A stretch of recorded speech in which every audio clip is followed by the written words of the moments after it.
Então, quando há uma saída do corpo, o perispírito, ele acompanha o espírito nessas viagens. Por quê? Porque ele precisa traduzir as informações. É por meio dele que a informação chega às outras pessoas, a outros seres que ali estão. E é ele também que vai dar condição para esse espírito agir, se manifestar para fazer Isso seria o fio de prata, Eliseu? Hã? Não entendi. Seria o fio, esse tubo de prata, porque ele não fica desconectado, né? Não. O fio de prata é justamente uma nadis, né? No sânscrito é chamado de nadis. Nadis é um canal por onde essa energia, esse fluido energético que mantém o corpo físico vivo, é transmitido. Então, quando há um deslocamento do espírito, do corpo físico, o espírito continua conectado com o corpo pelo fio de prata. Se o fio de prata for rompido, o corpo morre, porque cortou a energia. Então houve um desligamento, uma interrupção do fluido energético, desse sopro da vida, dessa energia vital, do prana. Então, quando o espírito sai do corpo, o fio de prata continua junto, interligado ali com a pessoa, e o perispírito é como se fosse uma áurea que está ali por cima daquele espírito, não só para dar proteção, mas também para dar condições em que o espírito processe aquela informação, não só processe esse pensamento, mas ele consiga transmitir esse pensamento, essa fala, essa mensagem. Porque sem o perispírito, o nosso espírito ou a nossa alma não teria condição de executar a tarefa. Porque a mensagem não chegaria. Você chegaria até o local, mas e aí? Você vai falar o quê? Tudo é feito por meio de ação, de comunicação, de vibração. Então, por exemplo, o teu espírito, a tua alma está aqui. A tua consciência está processando a informação, mas não tem como transmitir. Então você chega no umbral, chega no lugar, aí você vai fazer o que lá? Se você não consegue transmitir isso. Então, o perispírito é esse ponto de contato que você vai se comunicar. Vim aqui fazer isso e isso. E aí você emana essa luz, emana essa energia e faz o resgate. Claro que você não vai só, você vai ter os seus amparadores que vão estar com você e haverá também outros seres do outro lado que vão tentar te impedir.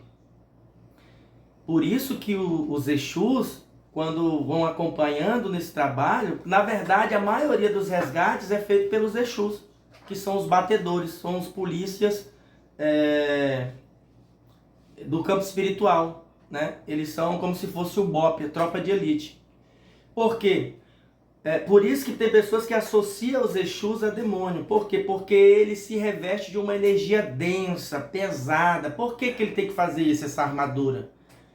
Ele tem que se revestir disso porque senão ele não consegue entrar no umbral. Porque lá é muito pesado, então ele tem que equacionar a energia, entrar no mesmo ritmo, na mesma sintonia vibracional para poder não ser atingido e fazer o seu trabalho, além de se proteger, proteger a pessoa, te auxiliar naquele trabalho e emanar uma energia de fogo, disparar fogo sobre os quiumbas que não vão querer deixar você fazer um resgate de uma alma ali de graça. Eles vão lutar. Porque quando se entra no umbral, os quiumbas se armam de fogo pesado, porque eles têm tecnologia avançadíssima, irmãos. É tecnologia de ponta que a gente nunca nem viu ainda aqui nesse plano, ainda vai surgir. Então são altamente tecnológicos, então você tem que entrar protegido numa energia densa mesmo, para poder fazer esse resgate. Por isso que as pessoas mais novatas, quando começam a fazer viagem astral, tem que ser bem orientadas. Mas até os amparadores espirituais, eles têm todo esse cuidado de levar essas pessoas para o campo de treinamento em treinos mais sutis, mais leves, que é para que a pessoa não se prejudique. Porque a ideia é preparar o sujeito para que ele possa ter condição de continuar avançando nas missões. Então, agora, quando a pessoa está iniciando as batalhas, o deslocamento astral, ela sai do corpo e vai no máximo 6 metros, o fio de prata. Se ela forçar demais, ela vai tentar quebrar o fio de prata e o corpo vai começar a entrar em convulsão, como se tivesse epilepsia. Então, esse deslocamento tem que ser cancelado na hora e tem que voltar. Mas conforme você vai desenvolvendo nesse trabalho, esse processo de deslocamento do corpo, você vai tendo condição para ir em lugares mais distantes, mas o perispírito está ali fazendo a proteção, fazendo a transmissão da informação e passando a energia também de proteção, de cuidado, a informação da energia vital para o corpo, que é para o corpo se manter vivo. Aí você fala assim, se por alguma razão, nesse deslocamento, algum quiumba conseguir de alguma forma cortar o fio de prata, a pessoa pode morrer? Pode não, ela já está morta se for rompido o fio de prata. Inclusive, lá no livro do Eclesiastes, o sábio Salomão fala sobre isso. Salomão trabalhava com deslocamento também. Né? Eu não sei se respondi a tua pergunta, irmão. Obrigado. Judete, levantou a mão. O senhor falou em energia é o que nós somos, é o que move o universo. A energia, ela é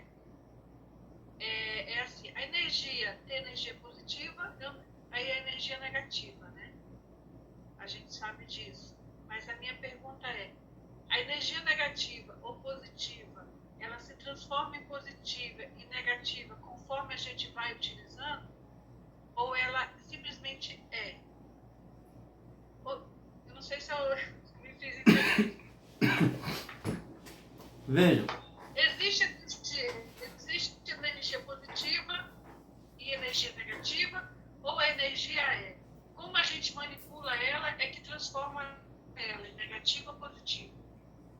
É mais ou menos assim, ó.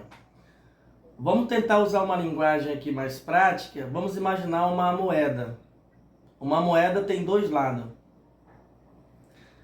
Então, claro que aqui no Ocidente a gente fala em energia negativa e positiva porque é uma forma de a gente compreender melhor. Mas do ponto de vista da espiritualidade, não tem esse negócio de energia negativa e positiva. Existe energia sutil e densa, né? Então, a energia negativa que você fala é apenas o outro lado da moeda. É uma outra forma da energia se manifestar. Então, a energia positiva que você fala seria uma energia mais sutil, mais leve. E a energia negativa seria uma energia mais densa, mais pesada. Porque dependendo do ambiente que você vai entrar, você precisa se revestir dessa energia. Por exemplo, para você entrar no umbral, não basta só você ir com uma energia sutil positiva. Você tem que ir porque você vai emanar essa energia, mas você também vai ter que se valer do seu lado sombra, que é o seu lado agressivo, o seu lado que vai para decidir. Se você chegar no umbral e só falar assim, eu emano amor pra você, quiumba, eu emano muito amor, muita luz, ele vai puxar uma espada flamejante, vai passar no teu pescoço e vai cortar no meio. Ou seja, você sempre está andando com 2 tipos de energia, luz e sombra, sempre. Se você vai numa missão, você entra num campo que é muito denso, então você se prepara com energia positiva, que é uma energia sutil, você mentaliza, você se trabalha essa energia de amor, de compaixão, mas você também vai se preparar para usar essa energia agressiva, que é o teu lado sombra, que é uma energia, porque essa é a única linguagem que os quiumbas compreendem, a força, a violência. Então, você emana amor, luz, mas você também tem que emanar uma energia de fogo para queimar mesmo. Porque senão eles não vão respeitar. Por exemplo, o único ser que eu já vi trabalhando no umbral, entrando com energia sutil e todo mundo se afastando, foi o orixá. Só que o orixá não é um ser humano, o orixá não é uma alma, não é um espírito, é uma entidade, é diferente. Ele está num outro nível de potência. Então, quando o orixá chega no lugar, ele emana tanta luz, é como o sol, você não consegue olhar. Se olhar demais, fica cego. Entende? É uma energia sutil, mas ao mesmo tempo é uma energia poderosa demais. Ela é tão poderosa que se você se aproximar, você se queima, você se dissolve. Então eu já tive a oportunidade de assistir o orixá fazendo resgate, mas assim, aí os quiumbas respeitaram. Aí ninguém ficava na frente. Todo mundo saía fora sem falar nada, no pianinho.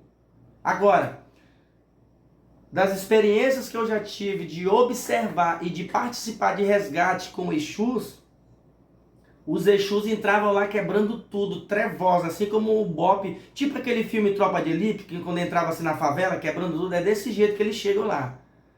É com arma na mão e... Não tem muita conversa fiada, porque é a linguagem que eles entendem, entende? Energia pesada mesmo. É por isso que quando um cristão tem a clarividência, tem o dom de visão, quando ele está andando numa encruzilhada, está vindo da igreja e vê um Exu, ele fica doido da cabeça, se arrupia todinho e já fala: o sangue de Jesus te repreenda, Satanás. O sangue de Jesus tem poder, já fica se cagando de medo. Por quê? Primeiro, para começar, o Exu é dono das encruzilhadas, é o dono da rua. Esse é um ponto. O segundo ponto é que a energia do Exu é uma energia pesada, mas ele, como eu já disse, ele precisa usar essa energia pesada e agressiva por conta do tipo de trabalho que eles executam. É um ofício, é um dharma. Não é um karma, é um dharma. É o tipo de trabalho que eles exercem, são batedores, linha de frente. Entende? Então veja, a mesma coisa acontece aqui no nosso plano físico. Vamos imaginar, pegar a educação dos nossos filhos. Você acha que um pai tem condição de educar um filho só dando amor para ele? Não. Você tem que dar amor para o filho, mas você também tem que apresentar disciplina. Você tem que impor respeito. Você tem que mostrar para o seu filho quem é que manda naquela casa, nessa bagunça, nessa baderna, nessa casa. Você tem que falar para ele: quem manda aqui sou eu, meu irmão. Quem paga as contas aqui sou eu. Você tem que me respeitar. Que negócio é esse? Você tem uma hierarquia a ser respeitada. Se você quiser criar um filho só com amor e diálogo, tá ferrado. Se você quiser criar um filho só na violência, na disciplina, você também vai desconfigurar, fragmentar psiquicamente e emocionalmente esse sujeito. Então tem que equilibrar, tem que usar luz e sombra. Energia sutil e energia densa. Amor e disciplina. Amor e pulso firme. Então você dá amor, você ama o seu filho, você sustenta ele, você ajuda ele, mas você na hora de disciplinar tem que disciplinar.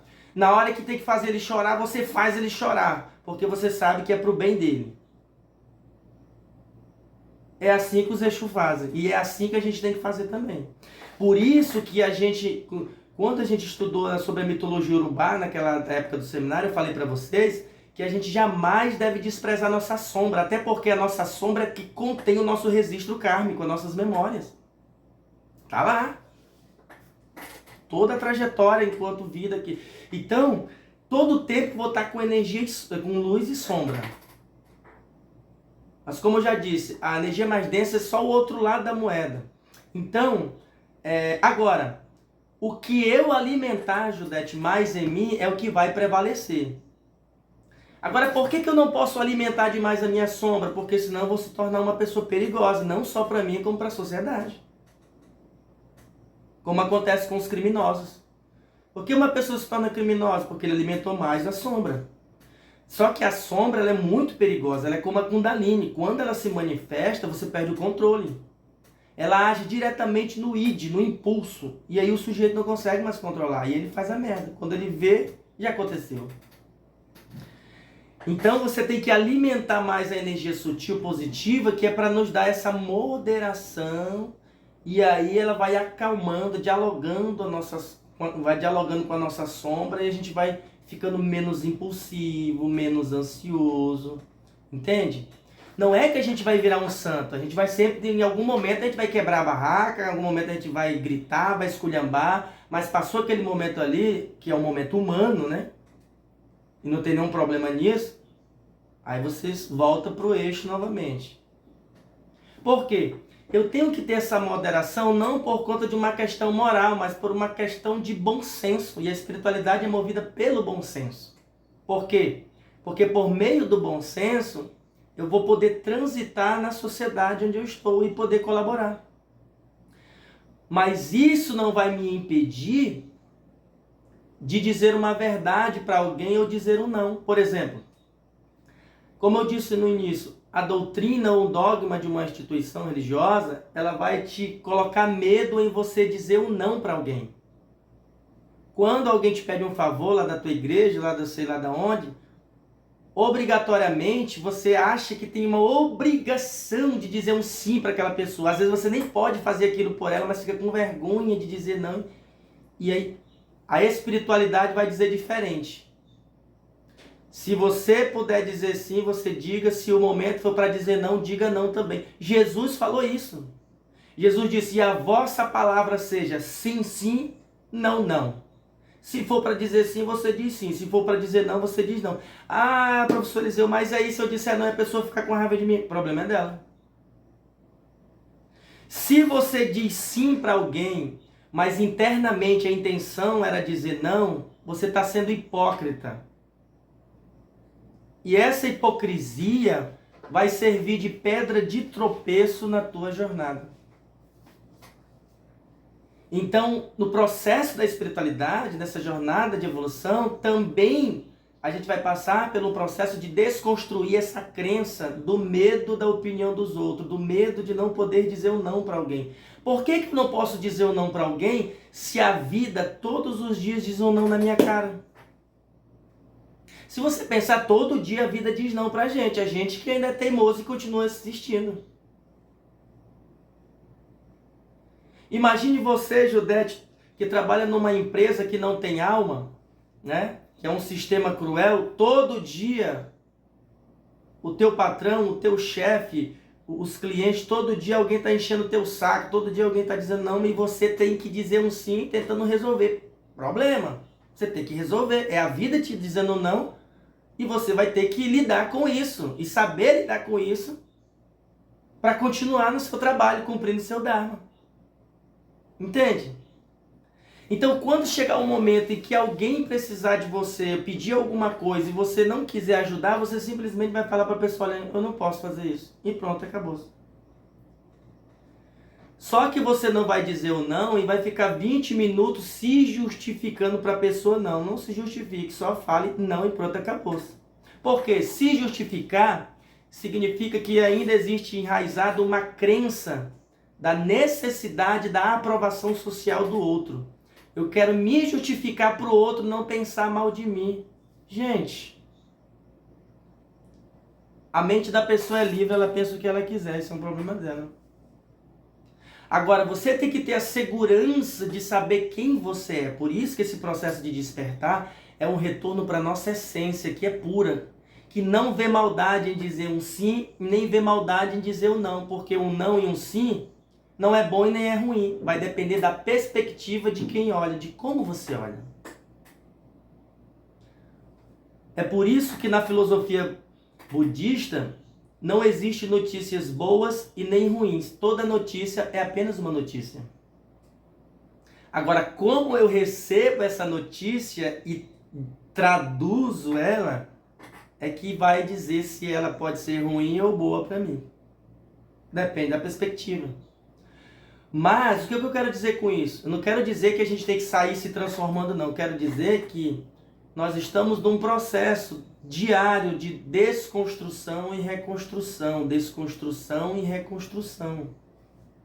Porque esse processo é um processo prático. Tudo bem, Judete? Não sei se consegui responder a sua pergunta. Demais.